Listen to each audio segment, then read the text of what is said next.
Good evening, everyone. Welcome to our emergency school safety meeting. My name is Mona Davids, and I am a founding member of the NYC School Safety Coalition. Joining me this evening is Quyanne Simpkins, also a founding member of the School Safety Coalition, and Vito Labella, a community leader, PTA president, very involved parent from Brooklyn as well. And we're going to be having a conversation about the school safety crisis that we've been raising an alarm about. And we're also going to talk about the tragic Texas school shooting massacre and how we can protect our children. But before we get started with this conversation and this emergency meeting, I'd like to introduce Quyanne and Vito and give them a minute or so to introduce themselves to you. Hello, good night. How are you guys? I'm Quyanne Simpkins. Everybody pretty much knows me. Me, myself, and Mona, we're the founding members of the New York City NYC School Safety Coalition. It's not just us. We have a lot of other people, clergy, parents, political leaders in the community activists. It's a bunch of us all together, common sense, practical people who are out here rallying and outcrying for the safety of our school system because the school system is in trouble. So we're glad you guys are here. We want to speak about what happened, the tragic thing that happened in Texas, how this has happened in the past, how it correlates to things that are happening with us, and how we want to try to avoid that from happening here, what is being done to stop it from happening here, what we can do to make sure that it doesn't happen here. So I'm glad you guys are all here. Welcome, welcome, welcome. This will be a candid conversation amongst the people who are out here in the streets, beating our feet for our children.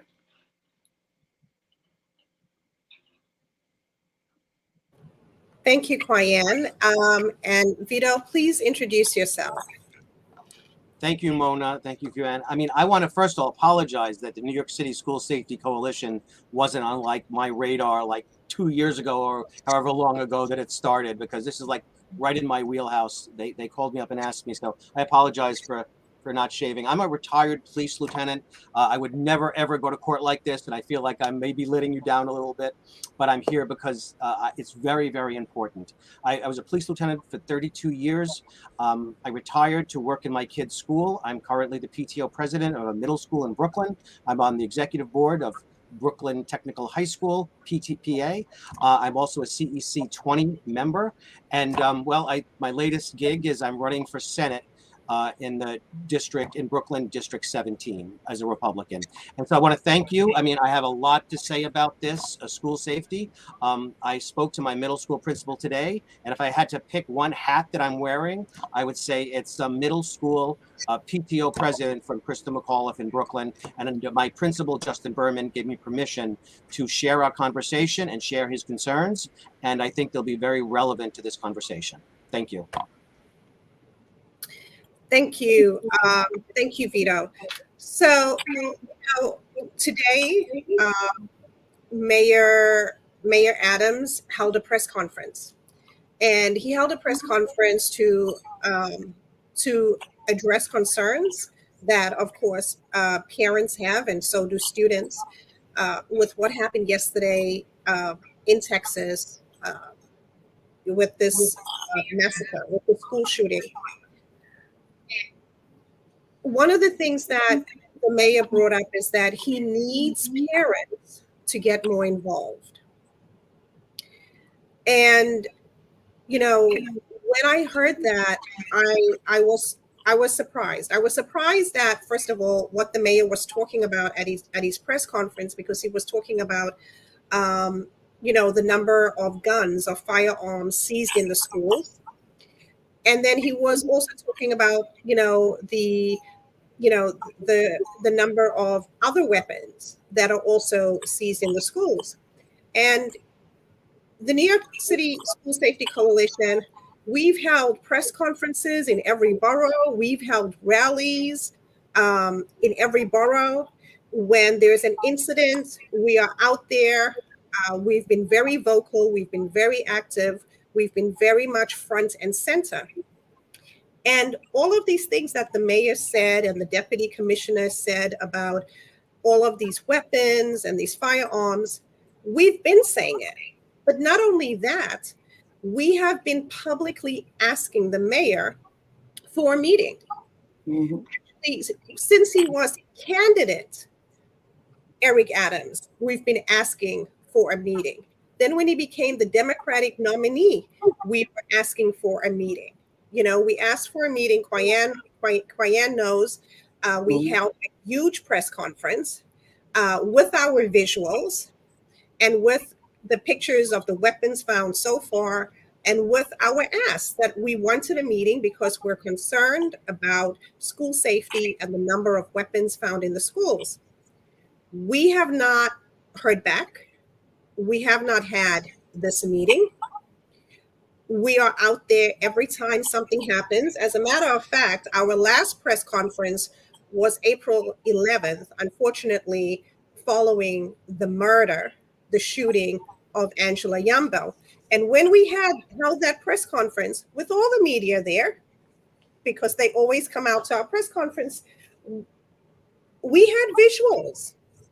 These are our visuals, stats and facts. And April 11th, as you can see here, we had, we said it, 17 firearms, 17 on April 11th.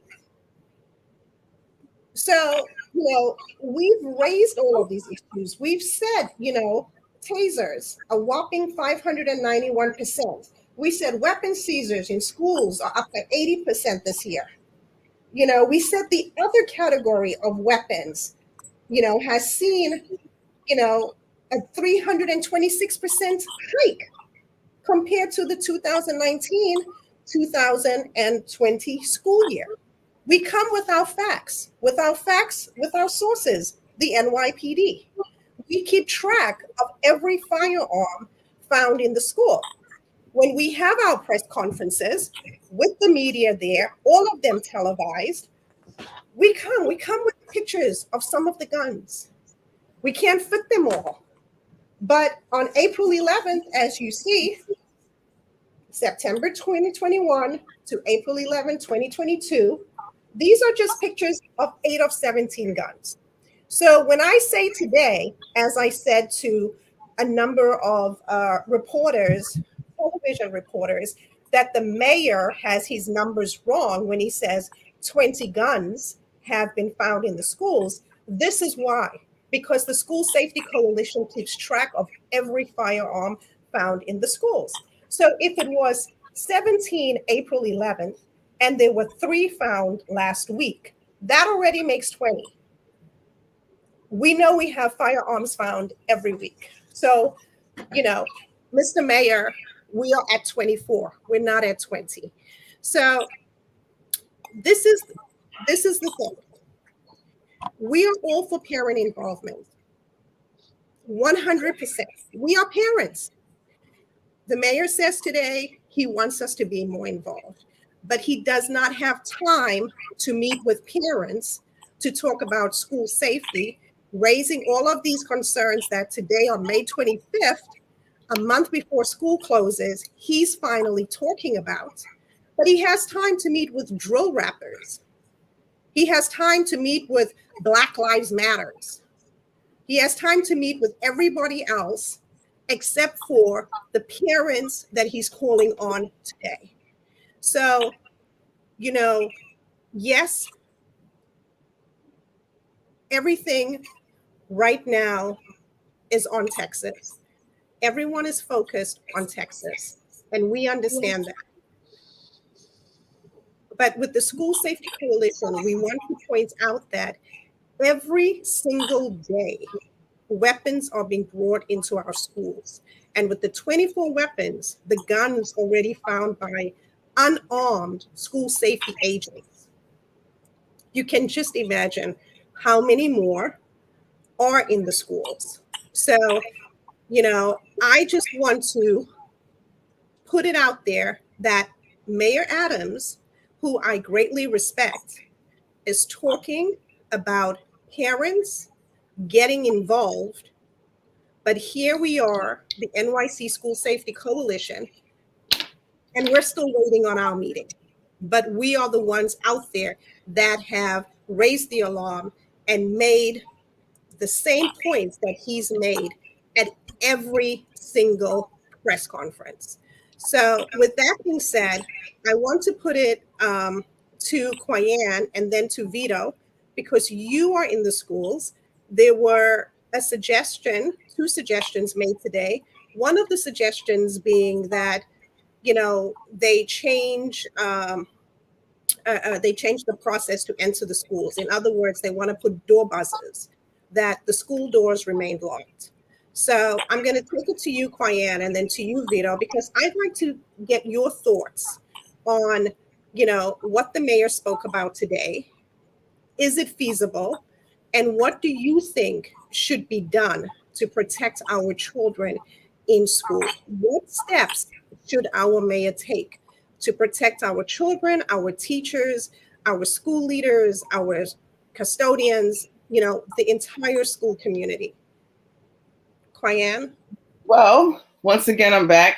I'm not only a client, I have children in the school system. I'm a school safety agent, so I can tell you what goes on in the school buildings. Buzzers on the door. So we're going to lock the doors and we're going to have a buzzer, which now means that every school will have to have CCTV, which a lot of them don't. A lot of principals don't want to pay for CCTVs because CCTVs are expensive.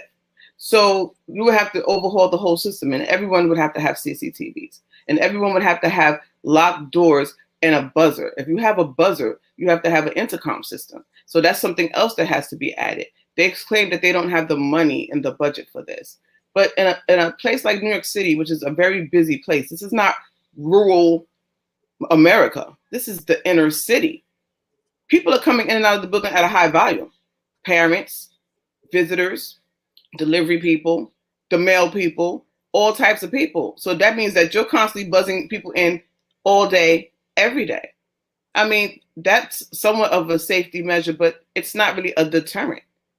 Every school, and I'm going to say this again, needs scanning, some form of scanning, whether it's a walkthrough, a magnetometer. You need some form of scanning, because once you buzz said person into the building, you still don't know what they're carrying in their possession, that they can come in and look to do harm to someone inside the building. So the buzzer makes no sense to me, because I can look at you, see you outside, I buzz you in, and now here you are. I don't remember exactly what year it was, but there was a school in Atlanta. They even made a movie out of it, and Toni Braxton played, I think she was a family worker or something in the school, where that school buzzed in the intended shooter. And when he came in, they didn't see any weapons or firearms, but as he got in the building, now he comes out the duffel bag with the rifle. So the buzzer makes no sense to me. We need scanners. We need scanning. Every building, from elementary to junior high to high school to alternative sites, every school needs some form of scanning. In order to do that, you have to have the equipment in every building and enough agents and manpower to perform said duty. And it's sad what happened in Texas, because I heard the Texas governor speaking last night, and he said just that fact, that he didn't believe or think that in an elementary school, you would need security and safety in an elementary school. And look what happened there. Every school needs security. Every school needs safety. Think about this realistically. Every city, state, federal government building has scanning, the deterrent of scanning. The politicians who work there want to be kept safe. So why shouldn't every school building, which is, to me, are soft targets? If someone wanted to harm people or hurt people, where do you get them? You go after the children, the innocent. It's a no-brainer. So it should be a no-brainer that every school should have scanning. That's my thoughts and my views on the buzzer. The buzzer is not going to work. Buzzers work on game shows. And you got that wrong. So we don't want to try that in our school system. And you got that wrong, and now the shooter's in the building. No, the buzzer, no, not in support of buzzers. It's not going to work. Not at all. No. Thank you, Kwayan. Vito, you're in the schools just as much, and you have your background in law enforcement.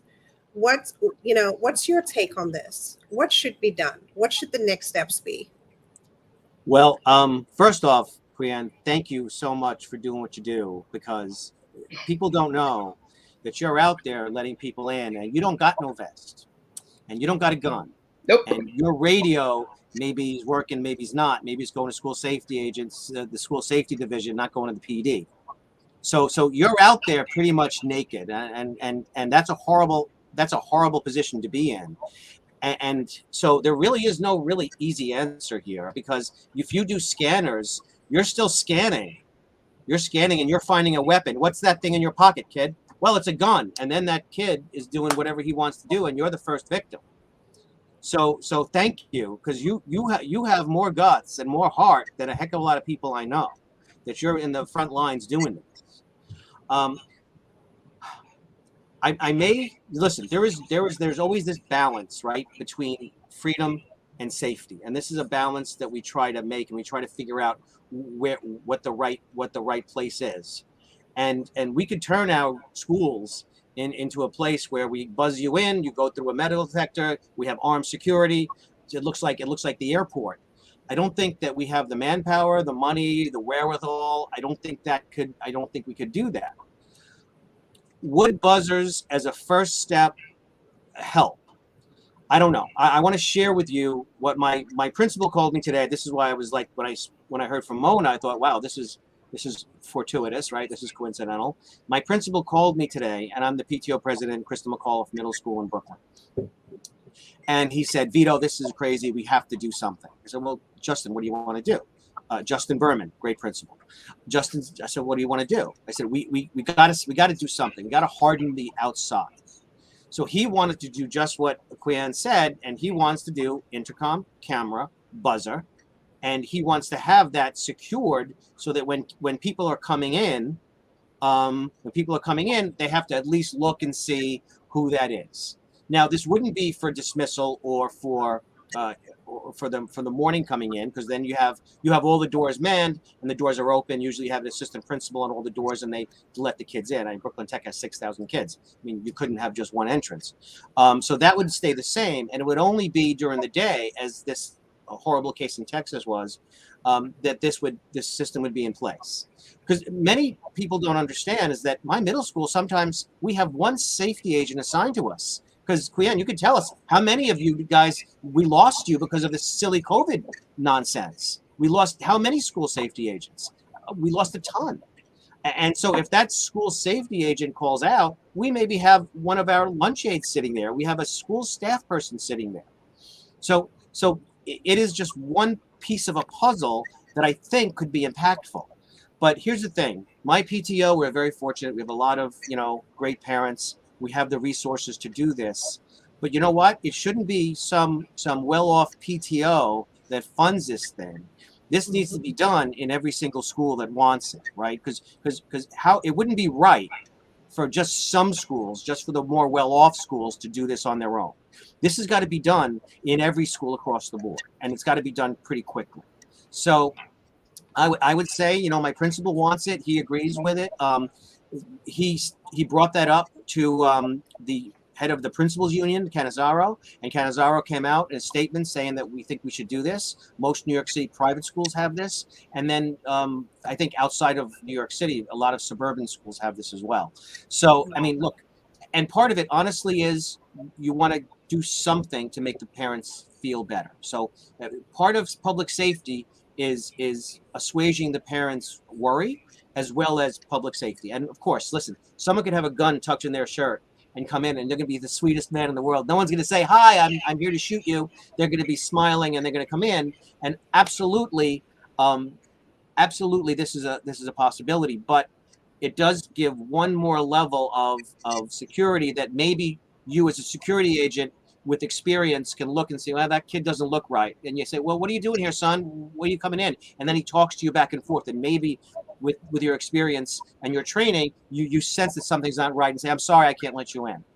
And I just want to mention somebody that is always on my mind, a student, Avante Oquendo.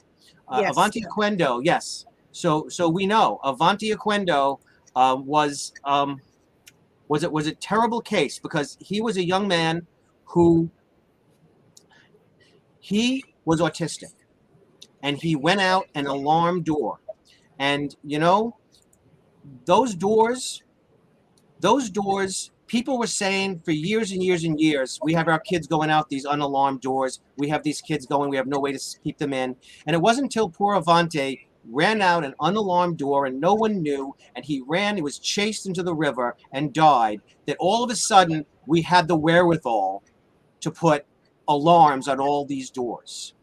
And I think about it all the time. Every single alarm door should have a plaque with that boy's name on it, because he gave his life that every single door in this city and every single school is alarmed. And we shouldn't really have to wait until a tragedy happens. And a tragedy could have happened with this 36th Street shooting. That crazy person was down in the subway. He did what he did, and he ran upstairs, and he could have run right into Sunset Park High School. And it's only through the grace of God that he didn't.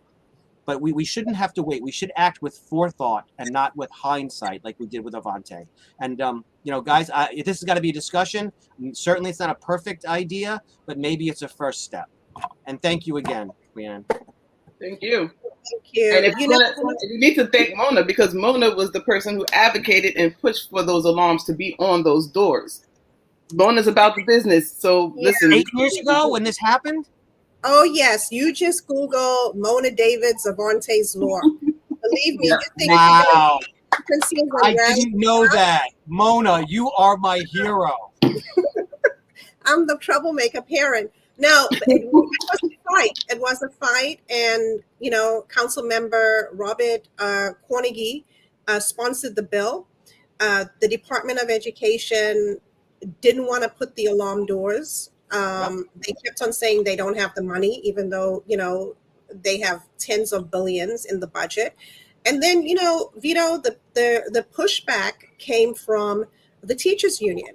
So they purposely had the city council members and then city council speaker Melissa Mark Viverito stall the bill in committee, because they were saying that, oh, you know, then, you know, our teachers can't go out to the store or go out and take a little cigarette puff. And they stood in the way. So in the end, we had to do what we always do, which is go to the New York Post and say, hey, you know, they putting our kids' lives in danger just so that they could have a cigarette break. And, you know, it took a few articles in the Post. It took some press conferences and rallies. And then we got it done. And that's how we got Avante's Law passed. And that's how we got, you know, these door alarms. But it was, you know, all I can say is thank you to the New York Post and a lot of our other media that supports parents and that, you know, and who always cover our stories. But that was a fight. That was a big fight, a very public fight, because they just didn't care. Mona, I had no idea. When I mentioned Avante, I had no idea about any of your advocacy. So we are really simpatico. Yeah, no, I mean, we owe so much to former councilman, you know, Cornegie. So, you know, we're talking about what happened in Texas a few years ago, before he ran for assembly and became an assemblyman. Mike Riley and Sam Piruzzolo. Sam was the president of CEC 31 on Staten Island, and Mike Riley was vice president. And Mike and Sam introduced a resolution following the shootings in Connecticut that, you know, school safety officers be trained and start carrying weapons. And, you know, there was a whole big discussion about that. You know, many people do not know that outside of New York City, they have what is called school resource officers.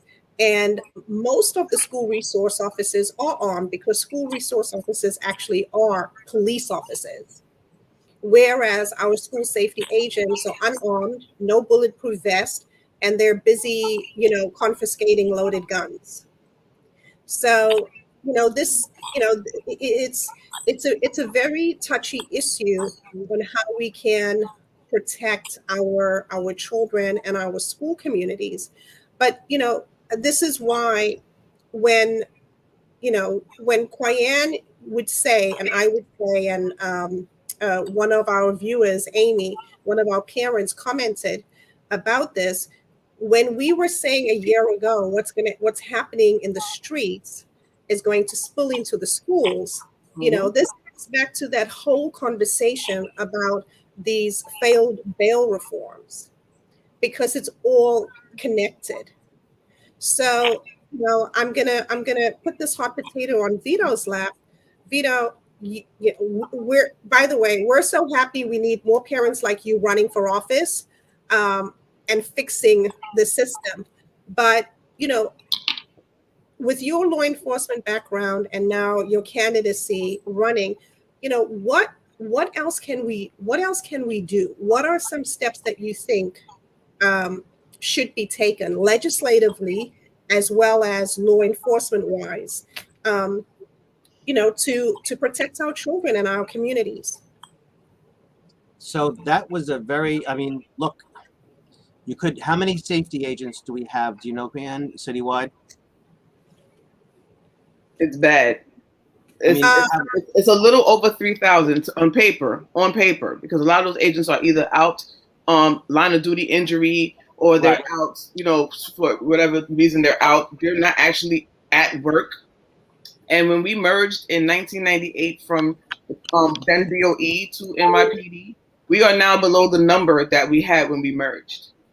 And I wanted to clear up something. When you said it was due to the vaccine mandate, the vaccine mandate wasn't what took our numbers down. It was an uncertainty of a transition back to the Department of Education that made a lot of people who would not have resigned or retired, they would have stayed around longer. They resigned and retired because they just didn't want to deal with it, fallout. Because we know for a fact, working within the system, that the DOE cannot manage security. They cannot manage safety. That's not something that they do. They can barely educate our children. Our children are not proficient in math, English, whatever. So keeping them safe. That's a different Zoom. But you know what? It's actually not, because they actually correlate. I'm going to tell you what a lack of education can lead to. It leads to people not having the right proper resources. It leads to people committing crime, because at that point you have to sustain yourself. So it does correlate. Because if you don't get a proper education to be able to move on in life or get education to work, then you have to resort to what you resort to, which is whatever avenue that you take. So a lot of criminals that are now criminals are kids who basically were under the radar, that didn't get properly educated, didn't get the things that they needed while they were in the school system, and now they go into the penal system, the carceral system. We all know that. And it goes hand in hand. People don't want to see what that whole connection is, but that's where the connection lies. So this raise the age, it's killing us, literally. This bail reform is taking out the inner city communities, because you're putting people out back into the population to commit the same crime that they have already committed, or something even worse. And it's a never-ending vicious cycle, because with that raise the age, the adults in the midst are having the children carry out their deeds and their unlawful acts, because they know that the kid can go right in. By the end of the night, he's back home with mommy or daddy or whomever, after he has just created a whole disaster. With these 24 handguns that were confiscated in the school system, those children went back home at the end of the night. And the mayor keeps talking about the 3,000 firearms that have been confiscated by NYPD, but what he's not telling you is that a big fraction, a big percentage of those handguns are found on school-age children. They weren't found in the school, but they were found on school-age children. That is a connection, because a lot of the schools that do not have scanning, I will tell you this, the weapons are in there. They just haven't been detected. The weapons are in there. They just haven't had the right moment for when something goes to the left and it pops and it comes out. That's an issue. And I'm going to say this wholeheartedly. Columbine was 1999. We had, Sandy Hook, which was, I think 9 years ago. Parkland, which was 4 years ago. We haven't had a mass shooting in a New York City school. We've had kids, every now and then throughout the years, someone would get shot, randomly. But as of late, we weren't hearing that. But we haven't had a mass shooting, which is 4 or more people being shot at one time. And I'm going to say this wholeheartedly because I know what I do and what my fellow coworkers do. It's because of school safety, the deterrent of school safety. We're unarmed people. Yes, we are unarmed. But Vito, what I wanted to clarify with you is that our radio has in-house channels where we can connect with DOE. Our radio has a central wave where we can go over school safety, wave central, but we also have waves to the street. We can go to any local precinct wherever we are and get directly to patrol in the street. We can also go to the transit districts of concern, plus the PSAs of concern, which are the public service areas through the public housing. So we can communicate directly to the street. Now, a lot of adults don't know this because a lot of adults are so in their own world that they don't pay attention, but children are sponges and they soak up everything. And when they're around you, they listen. They listen to, oh, wait, so say you could talk to the police in the street? Oh, they know this. You may not know this. Parents may not know this, but the kids do know this. And they do know. And I'm going to tell you, I said it earlier on a video because I make daily videos for my people, the school safety agents. That communication of that radio is everything. And when you're doing these drills, because we have GRP, General Response Protocol, we have building response teams, BRT, and we have these drills, lockdown drills and shelter in drills and all these drills. The children are in the drill with you. You're training the children to be prepared. But what you don't realize is that the shooter or attempted shooter is being trained as well. So they know what happens during all of these protocols. So the reason why it hasn't really happened in New York City could be for that same simple fact that the kids know what takes place when these things happen. And if they were to attempt to do it, they know if you don't kill school safety can go directly to that street and get somebody there in minutes. This is what they do now. And that is a serious issue because school safety is so desperately needed. Not only are we desperately needed, we're desperately depleted. We don't have numbers to carry out what it is that we need to carry out. And part of it was the people not going back to the DOE transition. Then you came with the vaccine mandate. That was something else that was weird and just weeded everyone out. And people got frustrated and they left. But a lot of the issue with school safety, the numbers are retention rates, because the starting salary for school safety is below $33,000 per year. And then to reach top pay takes 7 years. People can't wait 7 years to make top pay, which is $50,207. People find other avenues and they leave. We lose good people due to the fact that they're not being paid properly for the job that they perform, because a school safety agent's job is very complex. You're not only the maitre d', you're the person at the front. Then you turn around, you have to be a diplomat. You have to be the protector. Then you have to stop, be the nurturer for the kids who are going through something. You have to be a counselor, a therapist. You got to be the butcher, the baker, the candlestick maker. You are whatever the village and the community is calling for at the time. That's what you are. And it's a lot to ask of a person because people don't realize how essential and important that a school safety agent's role is. We are not just your security guard at the desk. We are so much more than that. And people don't understand that it becomes overwhelming at times. And people take it home with them. And they come back to work, and it's a lot on your psyche. I just lost one of my former students. He was gunned down Saturday night, execution style, shot twice in the back of the head. And we don't know why, but it affected me. It affected me. It affected my partner. It affected my supervisor, because we all have had interaction with this young man and his family. So, at this point, the system is sinking. The school system is sinking. My Mona will tell you, we've been saying, what happens in the streets will spill into the schools. If you have high crime on your streets and crime is up on your streets, it's going to be up in your schools, because the community with the most high level of crimes have the schools with the highest level of crimes, because in every community, there is a school. And what's in the school? Children, staff, school safety agents. And we have to not only deal with the school community, we have to deal with the outside community, because that's what we're there to protect the school system from. Negative forces from outside that come in. People have our job twisted. We're calling on the mayor. You're talking to everybody and everyone. You're talking to Black Lives Matter. You're talking to the drill rappers. You're talking to these people. You're talking to these people, those people. But you're not talking to school safety agents who do the work, who can tell you what's needed. You're not talking to the parents. Parents are the major stakeholders, because if you don't have students, you don't have parents and students, none of us in the school safety community has a job. No one. Because that's our job. But he's not talking to parents. We are parents. The School Safety Coalition is made up of a gambit of people. Clergy, community leaders, school safety agents, different parents. We're here, but you won't even take a meeting with us. It's hypocritical. It doesn't make sense. and then you have a press conference, and you're telling and stating everything that we've said in our forums and our press conferences, but you're not having a meeting with us. And Vito, you need to be at the table, because I have never had anyone that got on here from a PTO representative that would just openly talk and speak the truth. So we need you to come and join the coalition, because when we made this fight to the City Hall steps, because we're trying to get to City Hall steps since no one won't let us in the door, we're going to chant outside your house. What are we going to do at this point? Because our children's safety is depending on it. Queen, you said so many things. I'm sorry, I'm getting some feedback here.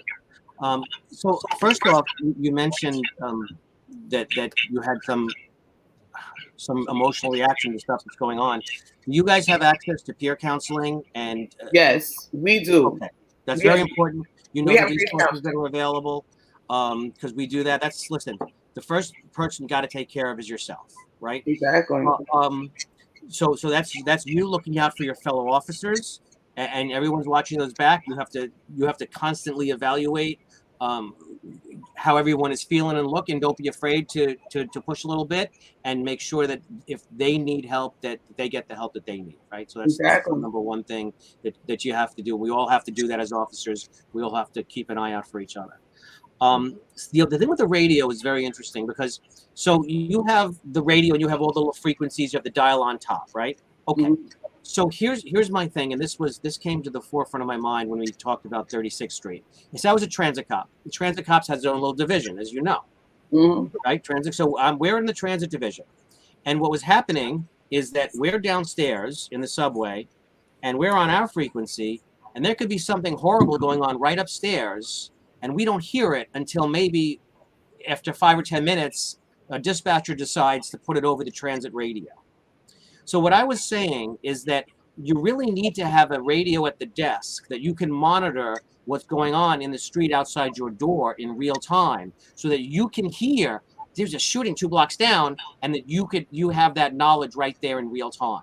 And so you have your radio in your hand, and you also have the thing that you're monitoring. And now as a lieutenant, I used to do that all the time. I used to have a PD radio, and for all frequencies, and I was the first one to do it, really. And then people saw that I was doing it, and so it spread. But that's something that I would like to really try to get to every single school, where you have an extra radio inside a charger on the desk that you can monitor the NYPD frequency at all times. So that's something that I think would make everybody a little bit safer. Secondly, I think you need to have the ability to do a soft lockdown, which is where you lock the door, right? Is that what that's called? Soft lockdown? Mm-hmm. So you need to be able to do that as a trained professional without asking permission from anybody, and without making a phone call and saying, is this okay? And from what I understand, that's not the case right now. Well, actually, it's confusing. When it comes down to calling a soft lockdown when something's happening in the surrounding area, it becomes a toss-up, because you got DOE stating that they want to be the one to call the administration and let them know and to tell you. And then you have these ones and that one that wants to call, and then they're telling you. And sometimes you get a call from Central that's telling you, or you may get a call from the precinct telling you. And then it's all over the place. But I always tell my fellow agents, and they know I tell them this all the time, if you are on that ground and something's happening on your perimeter and you are aware of it, you have a right as a law enforcement official to put your school on a lockdown. On a shelter. You do.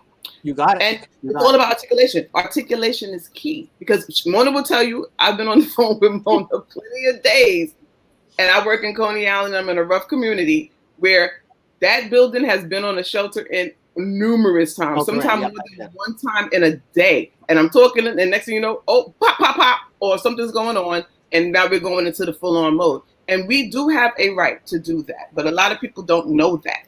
And you're saying you have a right, but you've gotten pushback. I've had pushback, but you know what it is? You have to know how to articulate yourself as to why you do it. So you shouldn't be getting pushback from anybody. Those people sitting in Tweed that are, the borough commanders for DOE safety, they're not on the ground. Someone's calling you and telling you that they heard these things, and now you're saying, oh, let's call over there to that school or those surrounding schools, because it doesn't just be one school. Most schools in the area will go into the shelter, and it's all inclusive. But here's my thing. I'm here. I'm on the ground. I know what's happening. So it becomes a back and forth. But at the end of the day, if you're right about what you're doing, even if you're not, it's precaution and articulation. And what's the worst thing that happens? You lock the door. What's the worst thing that happens? You unlock the door. I mean, really? Is that a big deal? No, it's not, and it should never be. Who's the head of your union? We have Greg Floyd. And he's a school, I'm sorry, I don't know this. So is he a school safety agent union, or is he another agency? It's like DC He represents multiple agencies, but he represents the school safety agents level 1s and level 3s. Okay. So I would say you guys should be really incorporated into the NYPD more deeply, since we're not taking you away. So you need to get like a PD union maybe, and you have union representation through the NYPD, which would help a lot. And we need to make it so that it's not just because you have common sense and you have the ability to make decisions quick. But I tell you right now, you have safety agents that would be afraid to do it because, oh, I can't do that. They told me no. I don't want to get yelled at. And so you need to be clear, and the training should be that the safety agent on the ground is responsible, and they could take a soft lockdown, which is not a big deal, and they could do that at their discretion based upon their training experience. And that's you actually can. And if people were to actually read that GRP plan, read it in its entirety and comprehend it and understand it, you are allowed to do so because you are the only person in that building who's trained in law enforcement. So and it's pushback from the DOE. Listen, it's always going to be a pushback. They think they're in charge.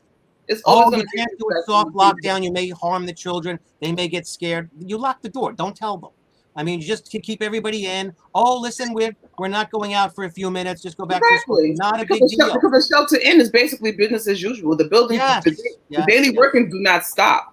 Everything keeps going as was. It's just that the doors are no one in, no one out, and everyone's manning the exits to make sure that this is being done. Yes, exactly. Kids can pass through, go to class. They can go to lunch. They can do whatever else. It's just no one in and no one out. That's why I said I put my building on shelter in numerous times. I've even put my building on a hard lockdown one time, and it was a big to-do. But like I said, if I see somebody run through one of my exits with a firearm running past, I'm going to put this building on a lockdown. I don't care who. I'm not calling you to find out, is it okay? I'm telling the main office staff, but see, the things, I have a good rapport with my building staff. And the main office is like, what happened? What did you see? Oh, we're on the hard lockdown. That's it. No questions asked. And when whoever calls, whatever, we'll articulate that later. And the problem is this. Everybody does not respect everybody else's position in the school system. And that is where in lies the problem. Because everybody has a job to do. But I wish I had you as one of my cops. We have to respect each other. That's the issue. And we have to realize teachers teach. Administrators, they supervise education. The janitorial staff, they clean the building. The OF school food, they're responsible for the nutrition. The nurses are responsible for the things that are medical. And school safety, we are responsible for the safety of everyone in the building.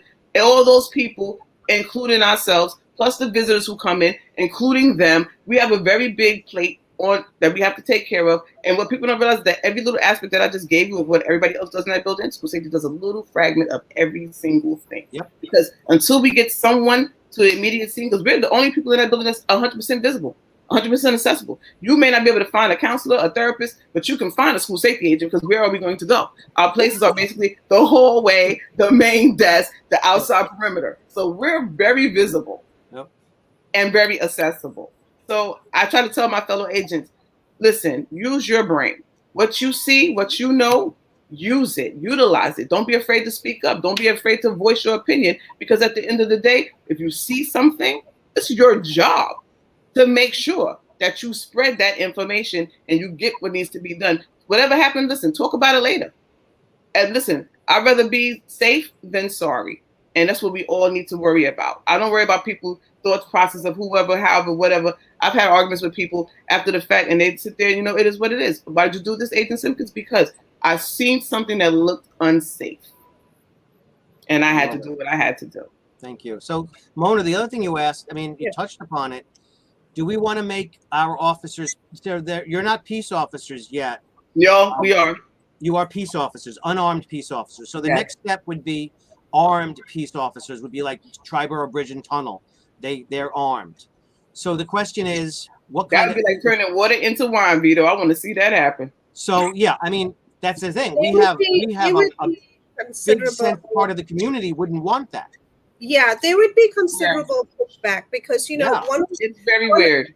Yeah, one of the, with this defund NYPD movement and this this anti-school safety agenda.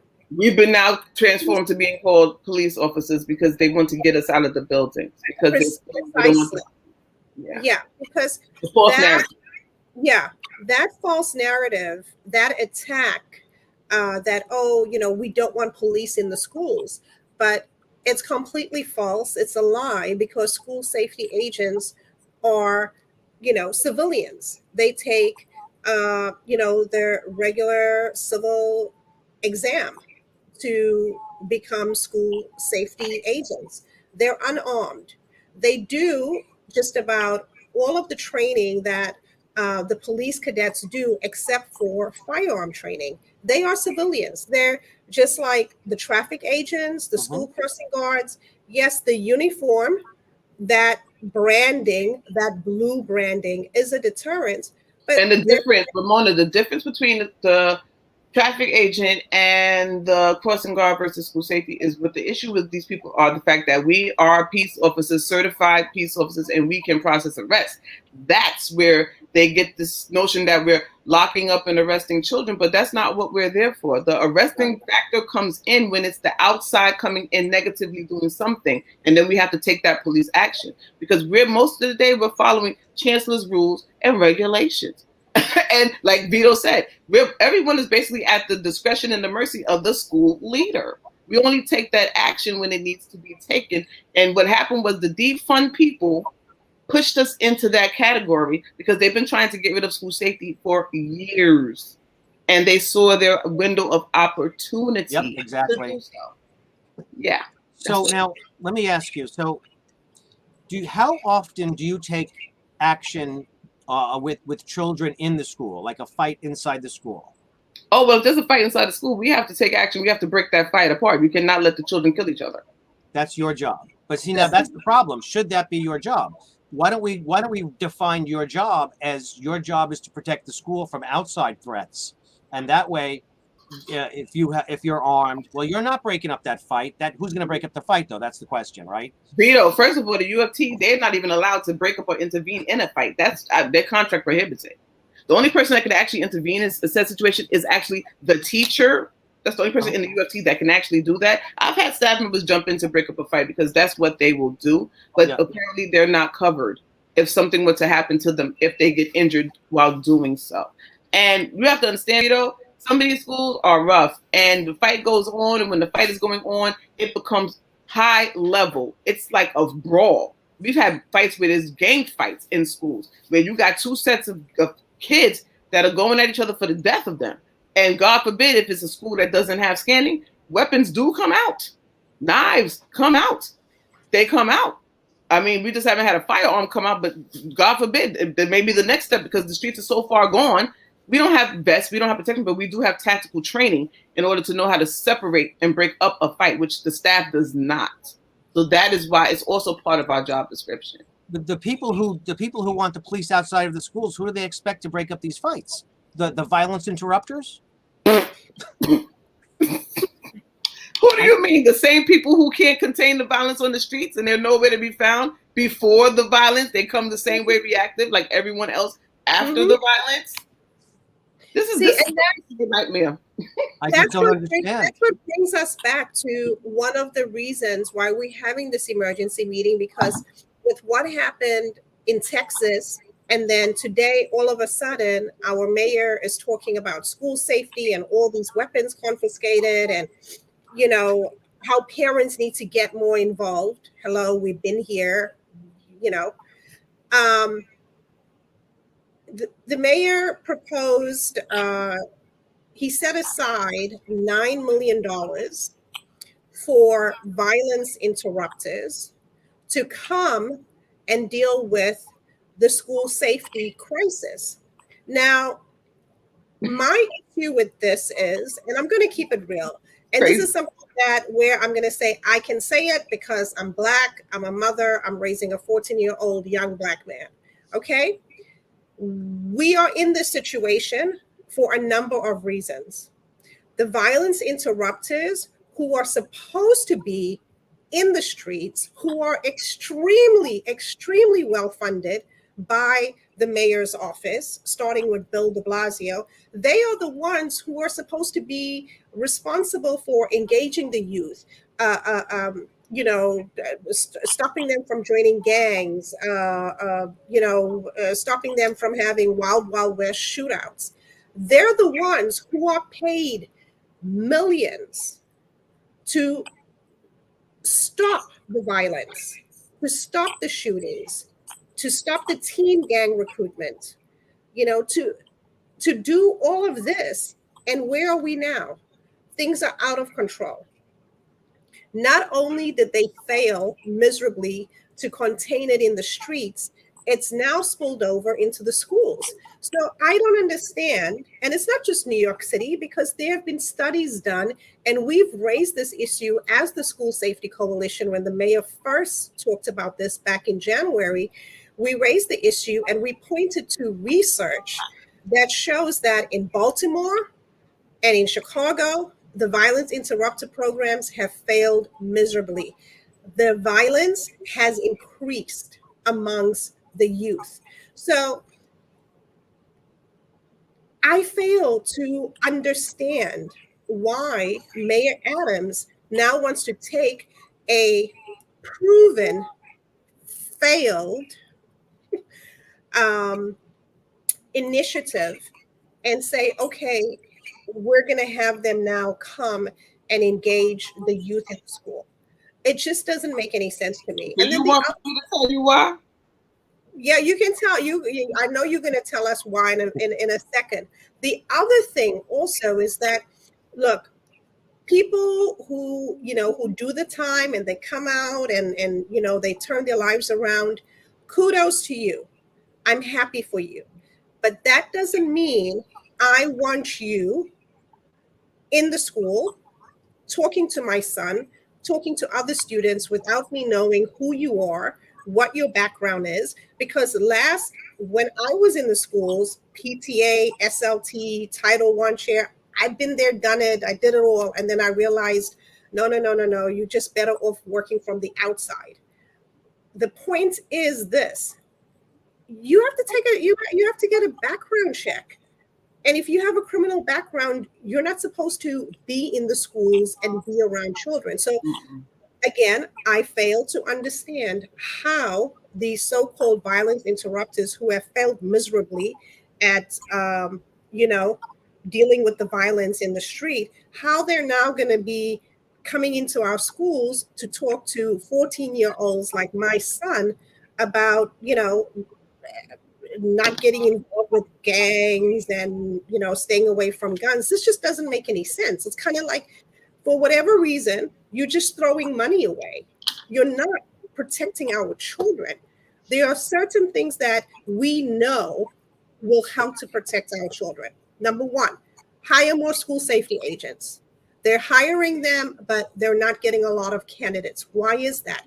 Because the wages are way too damn low. Increase the wages. Take that $9 million over there and put that towards school safety agent wages. That will do more to protect our children than throwing money at violence interrupter programs that don't do squat. That is my issue. And then don't bring former convicts, ex-criminals, ex-whatever around our children without notifying us, because we may not want them talking to our children. We don't know who these people are. So to me, I'm just speaking as a mom of a 14-year-old young Black man that I'm raising, that, I want to make sure that when he goes to school, he's safe. And when he's in school, the people around him, are on the up and up. So, Kwayan, I know you got something to say, so I'll let you say it. Well, it's just us. It's just the two of us and Vito. We'll just keep it 100% real. Okay, one hand washes the other and both hands wash the face. So during his campaign, and I'll be in the street, Mona, because Mona says, do you ever go in your house? No, I'm always in the street. These people were out there, the violence interrupter groups. I will talk about one in particular, Shan Duke and GMAC. Yes, he was out there with all of his preventer people. And I can talk about this because I had a cousin, a family member, no longer with us. He's deceased, but he was a part of GMAC. And They utilize the members plus other violence interrupter groups to go out, collect signatures for him, go out, spread his name, go out, give out his paperwork and give out his pamphlets. And okay, so you helped me do my campaign, you helped me get in a seat, so now I owe you. So now what's he do?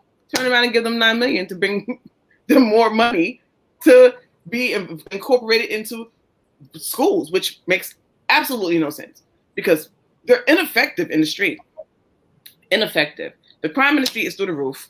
These people are supposed to be doing preventive workshops. They're supposed to be intervening in things that happen in the street. They're supposed to be hugging corners, holding down blocks, and neighborhood watching what's happening and prevent it before it happens. But they're reactive.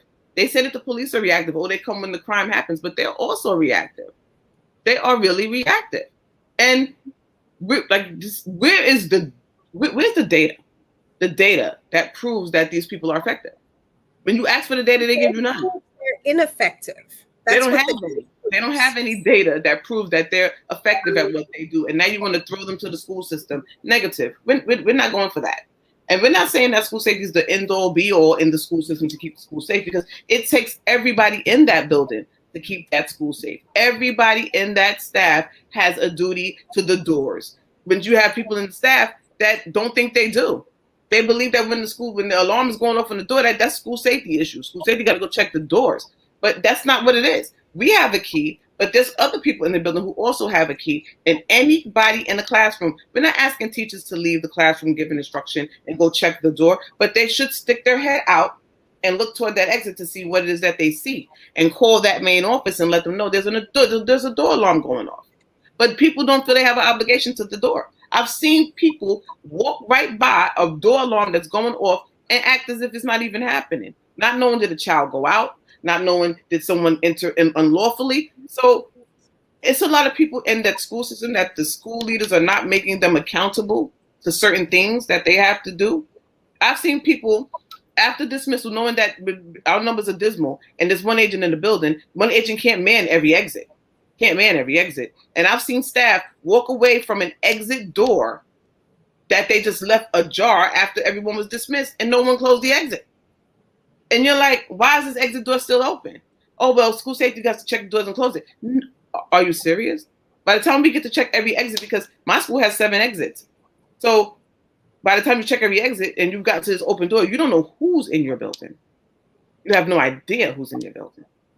And they think that, if someone's in your building and you don't recognize them, staff don't even want to challenge the person. Excuse me, who are you? How can I help you? They'll walk right by the person. This person doesn't look familiar to you. You don't have no knowledge of who this person is and you'll walk right by them.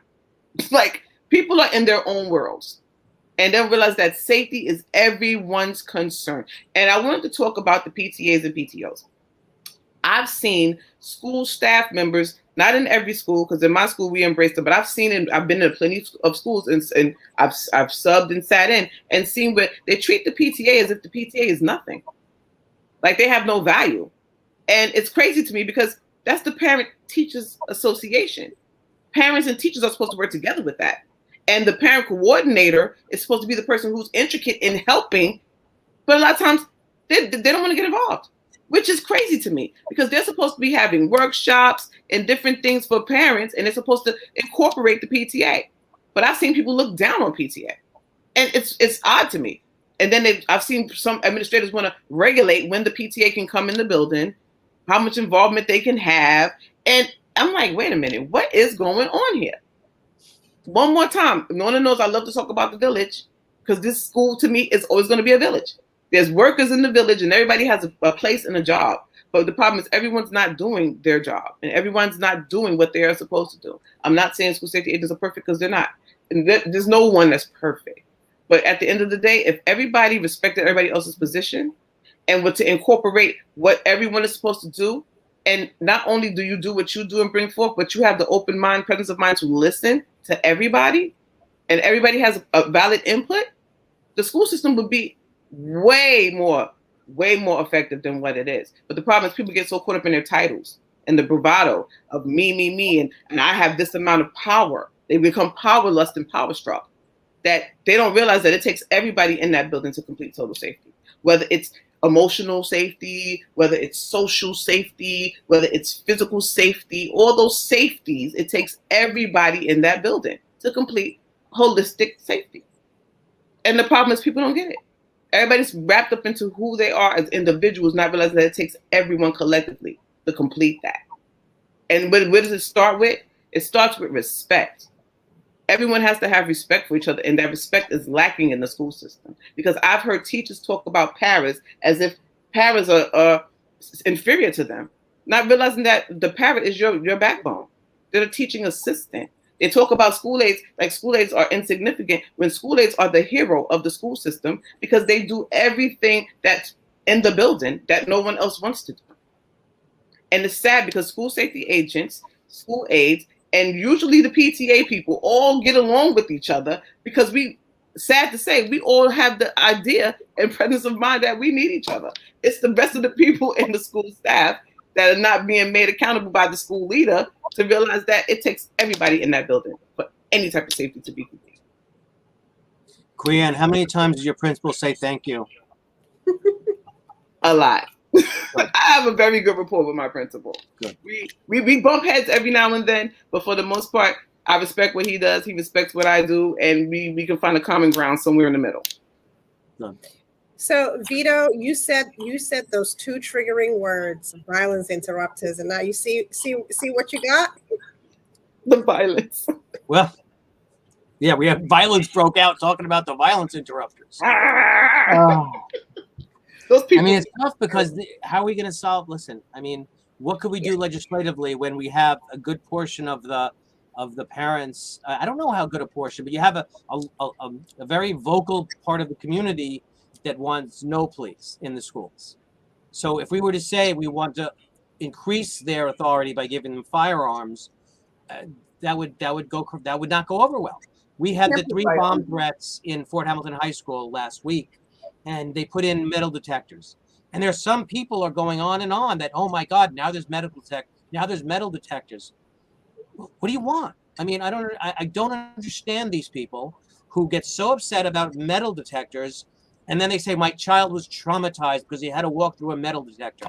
Well, I mean, I don't understand that. I don't know if your child's getting traumatized going through a metal detector. Maybe they've got some issues.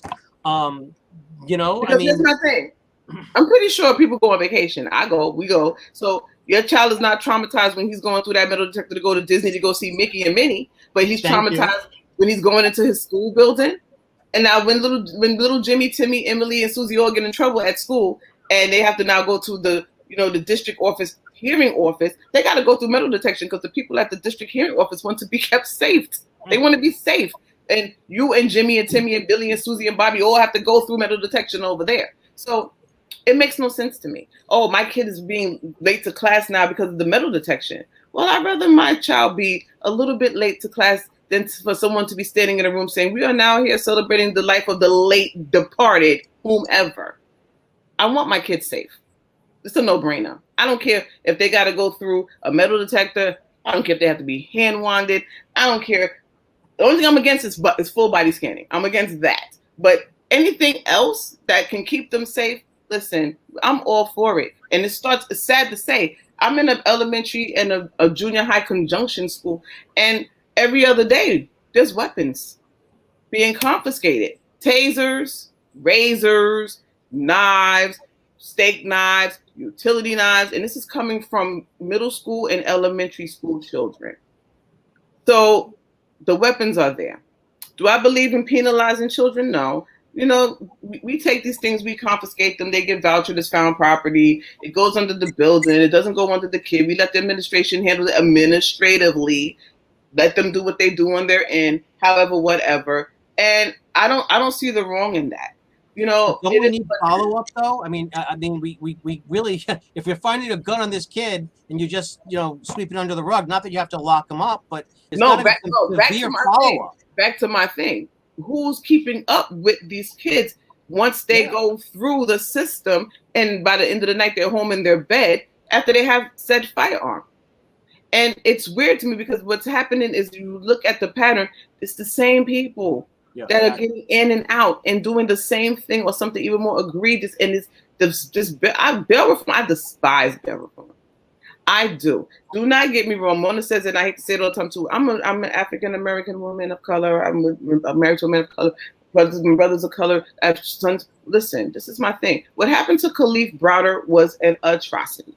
It was disturbing on all levels. It was a young man with a backpack, and he was incarcerated, and he lost it, and he flipped, and eventually he ended his own life. What happened to him was terrible. But here's my thing. I can understand having bail reform on certain instances, and you want to, give somebody the, redirect whatever. But when someone's jumping a turnstile, okay, maybe they couldn't get to work. They didn't have the money. Okay, whatever. Someone stole a piece of fruit. Someone stole some food. Okay, maybe they're hungry and they didn't have food to eat. But if someone is walking through the streets of the city armed with a firearm, looking to end someone's life, because let's be realistic, if you're carrying it, you have intentions on using it at some point. So these people need to be dealt with accordingly. They need to be made accountable for what it is that they do. And letting them in and then letting them out on the pretense of bail reform, because if not, they would be in jail forever. Okay, this gets crazy to me, because now he's carrying the gun. Now you took the gun from him. Now next he gets out. Now he's actually using the gun, and now he's killing someone. Who's responsible for that? Because now you say, oh, he killed someone, so now we can lock him away. But you need to blame yourself. The system needs to blame itself, because you allowed this. Because okay, me and Mona talk about this often. There was a young man who did something, ended up shooting someone. Remember this, Mona? And he got arrested. They had him incarcerated. They let him out, and he got basically off with what he did. So you know what ends up happening? The streets got him. Street justice. They got him. They wiped him down. They ran him till they got him. They ran him down, and they killed him in cold blood. Now, had that young man been detained somewhere to get services, to be redirected, intervention, something, he wouldn't have been on the street for these people to get him. So the system is designed for failure. The system is failing our kids miserably. This legislation, it has to go. So you want to go ahead. If you want to talk about bail reform, that's what we're running on, right? So you want to give judges the ability to have discretion, because you don't want bail reform to be about money, right? You don't want somebody who commits one crime and gets $100,000 bail, he goes free, and someone commits the same exact crime, the same exact record, and because he doesn't have $100,000, he's in jail. So we don't want money to be part of the system. What we want to do is we want to look at dangerousness, dangerous to self or others, history, prior history, a history of absconding, not showing up to court, a history of reoffending. And if you have all of these things and the judge makes an informed decision based upon this, so in theory, you want to take the money out, but you want to put the other stuff in. Mm-hmm. It has to be tweaked. It has to be fixed. It has to be amended, because this is not going to work. Because at this point now, you're just putting killers on the street. You're putting criminals back into the street. And it's not a black thing or a white thing. It's not a race thing. It's not an ethnic thing. It's not a gender thing. This is a serious issue. It's societal at this point, because you're afraid to even walk the street. You're afraid to go out, walk your dog. You're afraid to go to the store. You're afraid to take your kids to the park. People are living in fear. It's like Fear City. You don't know what to do and how to do it. And the sad part about it is when you look at the demographics of the crime victims, and you look at the demographics of the perpetrator of who's doing these crimes, the demographic is between the 13 to 21-year-old demographic. And those are our children. Those are the school-age children. So when I tell people that, the streets and the schools are one, I mean this literally. These are our kids that are committing these crimes. And these are our kids that are falling victim. There's no reason why we have 11-year-olds getting shot while going to get ice cream, while we have 15-year-olds who are responsible for that crime. It doesn't make sense to me that we have a 13-year-old young man shot and killed just trying to sit down and eat his dinner in a car. And we have people just shooting like this is the Wild Wild West, and they're all a bunch of gunslingers, and they're Dillinger running through here. Like, this is out of control.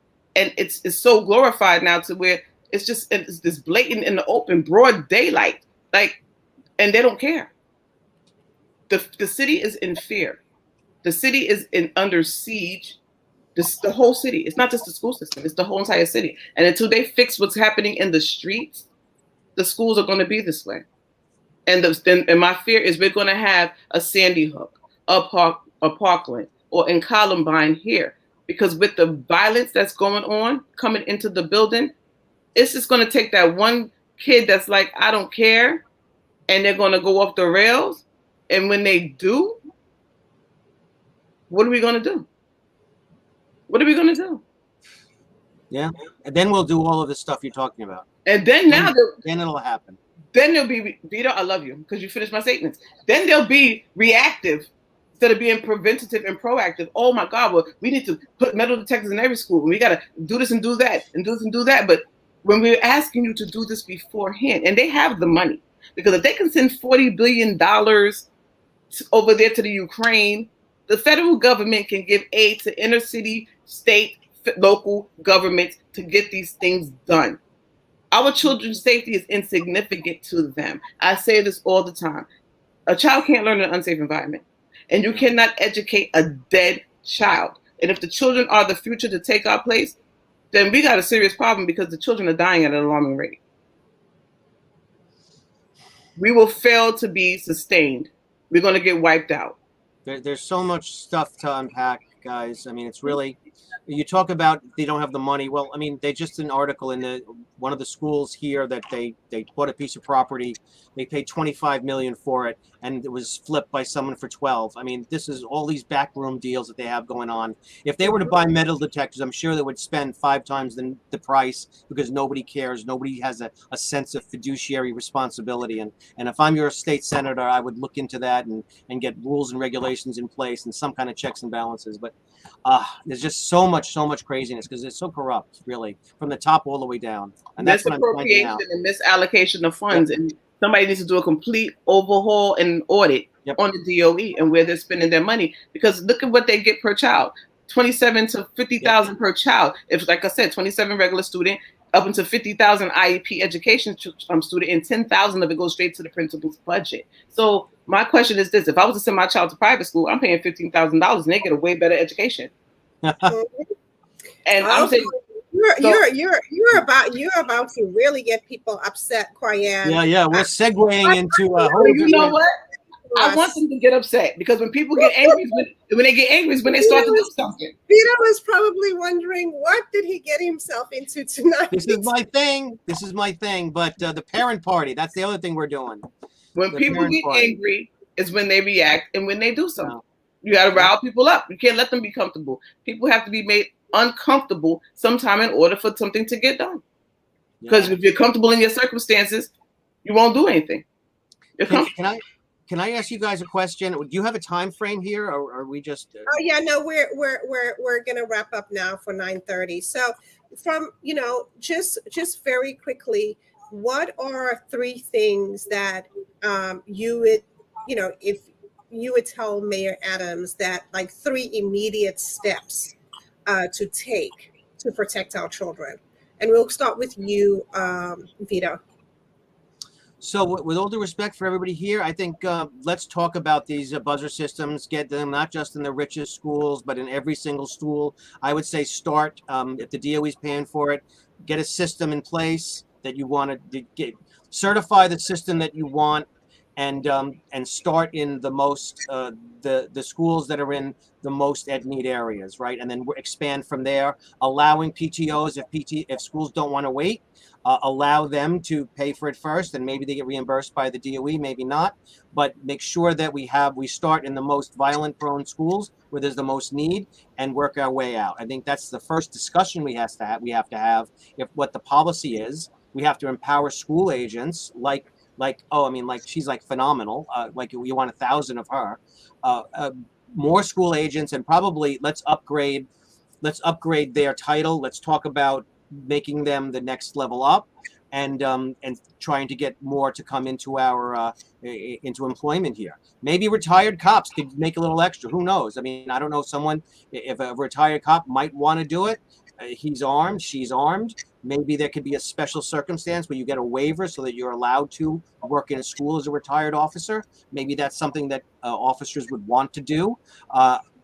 Let's really try to think outside the box. But yeah, that's it. And I think you have some great ideas. I want to hear from Quyan, because she's the boots on the ground. Thank you, Vito. Quyan, 3 immediate steps that our mayor can take to protect our children and to protect our school communities, because parents are afraid Children are afraid. We're Only all got three. Only got three. you got 3 immediate steps that he can take that he has no excuse not to do if he is serious about protecting our children. Hire more school safety agents. Bring us back to our sufficient numbers. Pay us more money, starting salary, because you'll attract more people, and better training to the agents. Like I said, we have exceptional training, but here's my thing: upgrade it, step it up a notch. And I'm gonna give you one more thing, which is 4. Bring back the uniform task force. Vito, school safety used to have over 6,000 agents in the units. We also had about 250 uniform task force officers who were police officers who worked within school safety division. They were in the impact schools. They would be able to respond when something was happening at a nearby school. They were there on site when things were taking place. And we were sufficient as a unit because we kept everything amongst ourselves. And the school safety uniform task force understood how the school system worked. They understood how to interact with the school safety agents and the school communities as well as the outside communities. And it did work. It worked. It worked until people started to tamper with it and tear it down. They need to bring it back to its full capacity and let us do what it is that we do, because school safety knows how to keep the school system safe. It's the outside people who wanted to tamper with what they didn't know that took this whole entire unit and just tore it down. So better pay, hire more, bring back uniform task force. And trust me, we can do what it is that we need to do within the school system and hold up our end. And Vito, we don't need guns in the school system because, I mean, as far as us walking around with these guns, no, we don't. It's like someone in the jail. If you ever noticed in the jails that no one in the jails carry weapons. It's the ESU that have those weapons. They are licensed to carry when they outside and they leave, because if you get overpowered by some exactly. So it doesn't work. So you don't want the guns. And no, and then you'll have kids all day. Can I touch it? What does it do? Okay. Yeah, we don't need all of that, but we need our people back, which is a uniform task force, to be on site in the area, moving and maneuvering when things. Do you want a vest? I believe everybody should have a vest in school safety. Not just our task force units who drive around in the van. They have it because an incident happened where, a van was shot at because it was mistaken for a police car. So they gave all task force unit members, a vest. I believe everybody should have a vest, because you don't have anything protecting you while you're standing there at that exit, or anything protecting you while you're sitting there at that desk. I think that's something that we could try to get for you. We can lobby on that. A Great. vest. Oh, and I wanted to talk about Hector Garcia Torres, my colleague who was stabbed in the neck in the Bronx recently, about a month ago. And people talk about, why school safety needed. That is the prime example of why school safety is needed. Someone came in to attack a staff member. Hector intervened to try to help said staff member. That person became belligerent and violent and took out a knife and stabbed him. And so close in proximity to his carotid artery, if it had been a few centimeters over, it would have been over for Hector. So Hector is a hero. And this is what not just myself, but my colleagues do on a daily. And we need the recognition, because I've had colleagues who have gotten injured breaking up fights, colleagues who have gotten injured protecting students from parents, colleagues who have gotten injured protecting administrators and teachers from outside people who come in to harm them and do what they do. And it's disheartening. The little, and the insignificance that's placed on the school safety's job. And that's the issue. One more time, people need to support school safety. Because at the end of the day, if we get the support that we need, and that's not just from, the outside, that's from everybody inside, safety would be something that would be so easy to achieve. Because one more time, the respect is lacking, and we need to get that back. Vito, I appreciate you. I do. Well, I'd like to thank Mona, and I'd like to thank you. We have a mutual friend, Robert Cornegie, and something he said, listen, I'm not the smartest person in the room. I go out and I speak to people and I learn from them. And, that's what, ladies, thank you so much, because even my friend, Ms. Aviles out there, she told me that retired officers by charter can't be in the schools, which is fine. That's great. If we all agree that we don't really need that, that's great. But I learned so much that I could be a better candidate for 17, Republican candidate for 17 in Brooklyn. But I'm a better candidate because I speak to some great people like you and the people in the chat. And I want to thank everybody for allowing me to participate. Thank you, Vito, for joining us. And Vito, just tell us the district that you're running in Brooklyn. What does it cover? Which neighborhoods? Which areas? So all of these lines were just drawn, and it's still a little bit kind of like, it's not exactly a square box, but it's Bensonhurst, Bath Beach, Sunset Park, parts of Kensington. It's all in that kind of area, and it's a great area. It's a very diverse area, and I'm running to represent all of the people who live there. Okay, and what's your website? Who's he running against? So the Democrat opponent is Iwin Chu. There's no Dem primary. There's no Dem primary, and to be honest, we don't know. Well, it's not Manhattan. In Brooklyn, everyone gets anointed, kind of, and the reason I'm running is because they expected this person, a very nice person, to run unopposed. And, you know, in America, I don't think someone should run for a state Senate seat unopposed. I think we should have to really bring our ideas to the table. We should be able to speak to the community, and we should have to earn getting elected to state Senate. So that's one of the reasons why I chose to run in District 17. Okay. No, thank you, Vito. Thank you for joining us. And, you know, thank you for all the work you do as a parent, advocating for all of our children. Quyan, well, I speak to you multiple times a day, but, you know, I know you're tired. Thank you for joining us tonight for this emergency meeting. Mayor Adams says he wants parents involved. Again, for the record, I'm going to say it. Mayor Adams, we are again, as parents and the School Safety Coalition, requesting this meeting with you. We're waiting. Let us know when you're ready. If you can meet with drill rappers, if you can meet with BLM, you can meet with us parents. So hopefully he will take us up on our invitation. To everyone else, especially to our school safety agents, we thank you. We appreciate you. We love you. We know that you are on the front lines every single day, unarmed, protecting our babies. And we want you to know that we support you 100%. And I think working with Vito and others in the coalition, we are going to push for those bulletproof vests. And we are also going to push for higher wages because you deserve it. So thank you, everyone. Please be safe, be vigilant out there, and God bless.